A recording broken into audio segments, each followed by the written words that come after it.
The Daily Compliance News for October 7, 2025, the Co-CEO edition.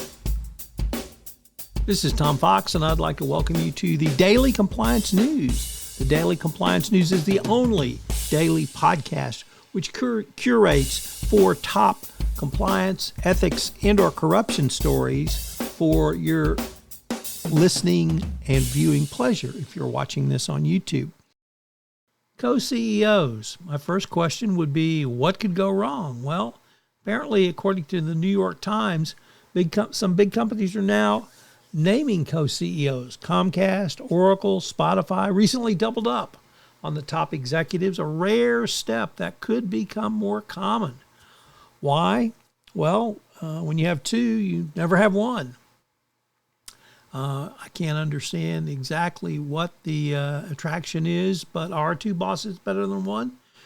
Perhaps it can clarify a succession plan, can acknowledge increasingly complex business decisions. And if one person has trouble keeping tabs on things, maybe 2 is better. On the other hand, I hope they get together and get along.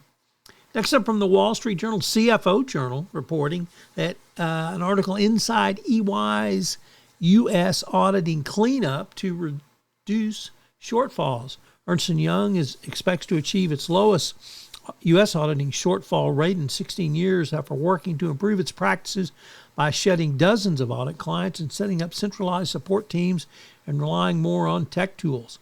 Auditing deficiencies are expected to be at or below 9% this year as EY, as the PCAOB wraps up inspection process for the Big Four.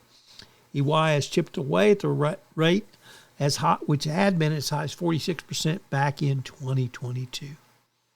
Next up, from the Financial Times, Turkey's Halkbank faces criminal charges after the U.S. Supreme Court rejected an appeal by the bank, saying that it was actually a foreign government or a entity or agency thereof, and it leaves the state-controlled lender to face criminal charges. It helped Iran evade economic sanctions and launder billions of dollars through the U.S. financial system.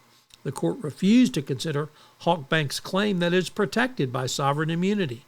Obviously, a very dispiriting ruling for the bank, and perhaps they will get some of the justice that many people have claimed are needed against this bank because of its support for Iran. And our final story comes to us from Reuters, which reports that the Trump appointee accusing the president's political foes of mortgage fraud skipped over the agency's inspector general when making criminal referrals, according to people familiar. Bypassing rules meant to ensure that federal officials don't abuse their power for partisan purposes. Gee, wonder who that sounds like. Bill Pulte, the director of the FHFA, earlier this year made criminal referrals, apparently in violation of the law. The Daily Compliance News is a production of the Compliance Podcast Network and a proud member of C-Suite Radio. Thanks so much for listening. I hope you'll join me again tomorrow.